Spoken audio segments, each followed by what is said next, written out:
Orlando Scandrick. He's going to stop by the desk. We'll ask him about the state of the Cowboys, the injuries, and the race in the NFC East. We can't wait for that. Finally, I'll have somebody to have my back on this show against that cowboy hate coming across the table. We have a cowboy hater and a lover. It's going to be great. I don't even know why I need to be on the show tomorrow. All we're going to see is a bunch of cowboy cheerleaders. You know, really? We are? Orlando, our Cowboys, our Cowboys, our Cowboys. And you know, far be it from me, I don't want to look like the bad guy for reminding the world y'all haven't won a Super Bowl in 20 years. What makes y'all relevant? I thought America was a great country. I thought America was #1. I thought America was superior to most, if not all. Yet we have the Dallas Cowboys as the representation of America. I mean, I think it's disgraceful. We don't have enough pom-poms for you, though. All those colors. That would be Say tough. whatever you want, you know. I think That's tomorrow right here I don't look on as good as First you Take. don't mean I don't look Orlando good. Scandrick. All right. You look fantastic. Thank you. Heading into the NFL season, there were concerns surrounding the Panthers' offense, some due to injury. And yet, as we approach Week 4, Newton and the Panthers are 3-0 and tied for first in the NFC South with the Atlanta Falcons. Now, of course, the defense, which ranks 7th overall, has played a large role in the team's success. But still, Cam has basically been responsible for all of the Panthers' offense, generating 76% of their offensive yards and 7 of their 8 total touchdowns, 5 passing, 2 rushing. Some are arguing that he's proven to be the most valuable player in the NFL, at least from the perspective of value to his team through Week 3. Cam for MVP. Stephen A. Smith, are you cheering for that one?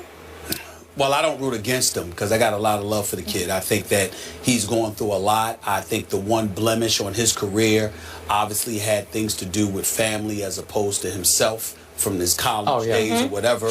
And I applaud him for defending his loved one the way that he did, because most of us would.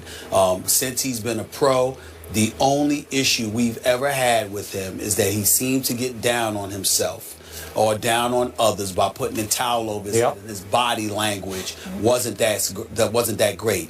When you shred everything or shove everything aside, that is the only thing that we've been able to say negatively about Cam Newton. The development has been there. Now you sit there and look at him and say he's got to get over the hump. He's got to take that to the next level. I remember Skip getting on him because of that pick 60 through to Cam Chancellor last year in the postseason. But that was against the Legion of Boom. That was against the #1 defense in the NFL. And he was devoid of a lot of offensive weapons. And that was before. And you have to remember that was because his GM decided to just clean house. Steve Smith was gone, along with a plethora of other individuals that ended up being gone as well. Now you got Jonathan Stewart, who's still there. He can't give you 4 yards a carry. He's only giving you 3.5 a game. D'Angelo Williams is gone. Steve Smith Sr. is gone. Kelvin Benjamin obviously went down, got injured. So what do we have? We have Cam Newton, and the only thing he has available to him is a suspect offensive line with guys I barely even know. You know, Michael O'Hare, I know him, but Norwell, Callie, Turner, Remmers. I mean, when you look at this offensive line,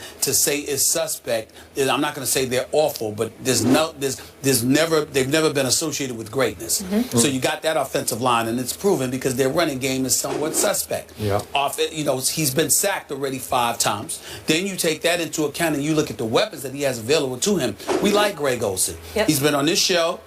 And he's if played he well. wants to, he clearly has a future in broadcasting, but he's showing that he can still play. Had about 134 yards last week, and the guy is their leading receiver. I mean, this is Greg Olsen we're talking about here. He's your leading receiver, and Ted Ginn Jr. is your #1 receiver, even though he's #2 in yardage behind Olsen. So your 2 primary targets is Olsen and Ted Ginn Jr. You have not much of a running game to speak of, and yet you're finding a way to feed off what that really, really good Carolina Panthers defense gives you, and you're managing to win games. So is he Aaron Rodgers? No. Is he Tom Brady? No. Is he Peyton Manning? No. And he certainly doesn't deserve the MVP award, particularly over Brady or Rodgers, because we know where New England and Green Bay, respectively, would be without those guys. But does he deserve to be in discussion after the 3 weeks, considering what they're doing and what he has to work with?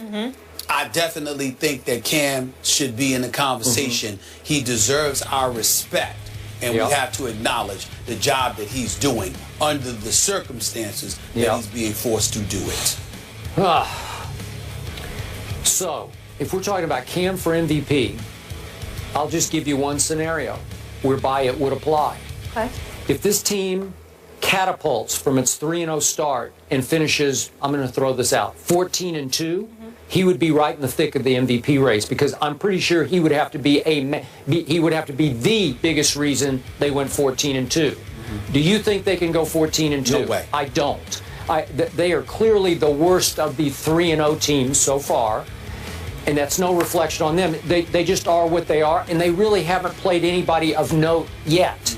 Their opponents are combined so far 2-7. So they won at Jacksonville 20-9, and they beat the Texans at home by 7, and then they barely held off the Saints and Luke McCown at home last weekend, 27-22, thanks to a spectacular interception by Josh Norman, who is turning into a stud cornerback. So we get back to the defense.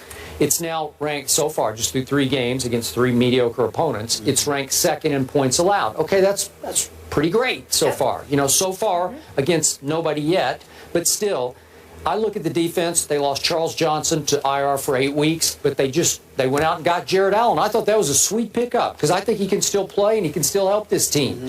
And Kuechly's had a concussion, but I assume he'll be back maybe this week. And then I just mentioned Josh Norman, and Thomas Davis is just a tackling machine. So this defense is pretty legit. The defense reminds me of the team that took them to a 12-4 record and a playoff berth in San Francisco a couple of years back. The offense just leaves an awful lot to be and he lost Kelvin Benjamin, his big 6'5" stud receiver, back in training camp to a freakish injury. And I thought that Devin Funchess would come out of Michigan as a pretty high draft pick. But I think he's going to be fine. He just hadn't done much yet. Yeah, I just think it's too early. He hasn't figured it out yet. I just think it's too early. But remember how we sat here last year and we were like, how could they do this to Cam? They took away like his top 4 receiving weapons. I'm like, how do you put this guy in that position? You know, and they're like, well, we got to pay him. And I'm like, yeah, you got to pay him, but you got to figure out a way to make sure that you got weapons around him. They literally put Cam out there offensively, that is. They put him out there on an island all by himself, and they still managed to win the South with a 7-8-1 record. Okay? And I think they'd be commended for that, but it was a travesty that they put him through that. So you asked me these kind of questions. I'm going to ask it back to you. Sure. Cam Newton already leads all quarterbacks in rushing with 144 rush yards. He is the second leading rusher on their football team to Jonathan Stewart, obviously. And in some games, I think he's going to be the first leading rusher on their team, because that's who they are. Can he stay upright through all those games? Let me tell you why he can. Some people use his athletic ability. He's big. He's strong.